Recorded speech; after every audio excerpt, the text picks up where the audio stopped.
ایک بحری جہاز میں کافی بوجھ تھا۔ سفر کے دوران طوفان کی وجہ سے ہچکولے کھانے لگا۔ جہاز ڈوبنے کے قریب تھا، لہٰذا اس کے کپتان نے تجویز پیش کی کہ جہاز پر بوجھ ہلکا کرنے اور زندہ رہنے کے لیے کچھ سامان کو سمندر میں پھینک دیا جائے۔ انہوں نے متفقہ طور پر اس بات پر اتفاق کیا کہ ایک سوداگر کا سارا سامان چھوڑ دیا جائے، کیونکہ یہ ڈوبنے سے بچنے کے لیے بہت ہوگا۔ جس تاجر کا سامان پھینکا جانا تھا اس نے اعتراض کیا کہ کیوں اس کا ہی سارا سامان پھینکا جائے، اور تجویز پیش کی کہ سارے تاجروں کے سامان میں سے تھوڑا تھوڑا پھینکا جائے تاکہ نقصان تمام لوگوں میں تقسیم ہو اور نہ صرف ایک شخص متاثر ہو۔ تب باقی سارے تاجروں نے اس کے خلاف بغاوت کی، اور چونکہ وہ ایک نیا اور کمزور سوداگر تھا اس لیے انہوں نے اس کے سامان کے ساتھ اسے سمندر میں پھینک دیا اور اپنا سفر جاری رکھا۔ لہروں نے سوداگر کے ساتھ لڑائی کی یہاں تک کہ وہ بے ہوش ہو گیا۔ جب وہ بیدار ہوا تو اسے معلوم ہوا کہ لہروں نے اسے کسی نامعلوم اور ویران جزیرے کے کنارے پھینک دیا ہے۔ سوداگر بہت مشکل سے اٹھا اور سانس لیا، یہاں تک کہ وہ گھٹنوں کے بل گر گیا اور اللہ تعالیٰ سے مدد کی درخواست کی اور کہا کہ وہ اسے اس تکلیف دہ صورتحال سے بچائے۔ کئی دن گزر گئے۔ اس دوران تاجر نے درختوں کے پھل اور خرگوش کا شکار کر کے گزارا کیا اور پانی قریبی ندی سے پیتا رہا، اور رات کی سردی اور دن کی گرمی سے اپنے آپ کو بچانے کے لیے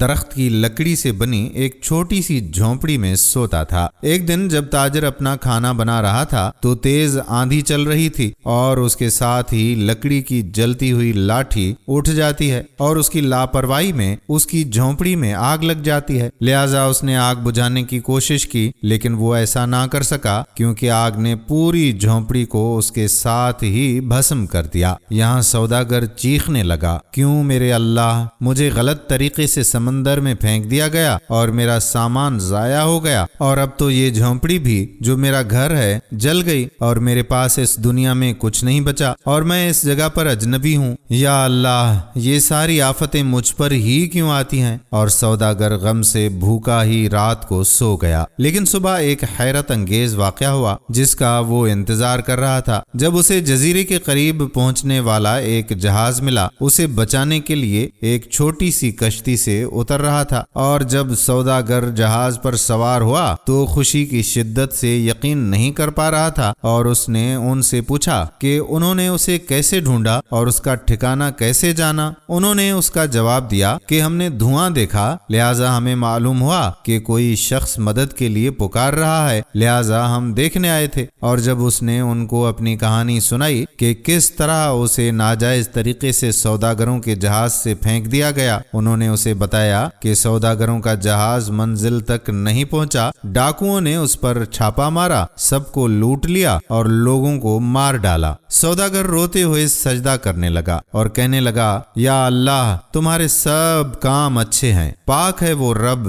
جس نے قتل سے بچایا اور اس کے لیے بالائی کا انتخاب کیا۔ دوستو، اگر آپ کے حالات بگڑ جاتے ہیں تو ہرگز خوفزدہ نہ ہوا کریں، بس اتنا بھروسہ کریں کہ خدا ہر چیز میں اپنی حکمت رکھتا ہے۔ یہ جو آپ کے ساتھ ہوتا ہے اس کا کوئی نہ کوئی بہتر نتیجہ ہوتا ہے، اور جب آپ کی جھونپڑی جل جائے گی جان لو کہ خدا آپ کے امور کا انتظام کر رہا ہے اور آپ کو بچانے کی کوشش کر رہا ہے۔ لہٰذا ایسی صورتحال میں گھبرانے کی کوئی ضرورت نہیں ہے، بس اپنے اللہ سے رجوع کریں۔ امید کرتے ہیں کہ ہماری آج کی ویڈیو آپ کو ضرور پسند آئی ہوگی، اور اپنے دوستوں کے ساتھ اسے شیئر بھی کریں گے۔ آنے والی ویڈیو تک اپنے میزبان قادر بخش کلہوڑوں کو اجازت دیجیے۔ اللہ حافظ۔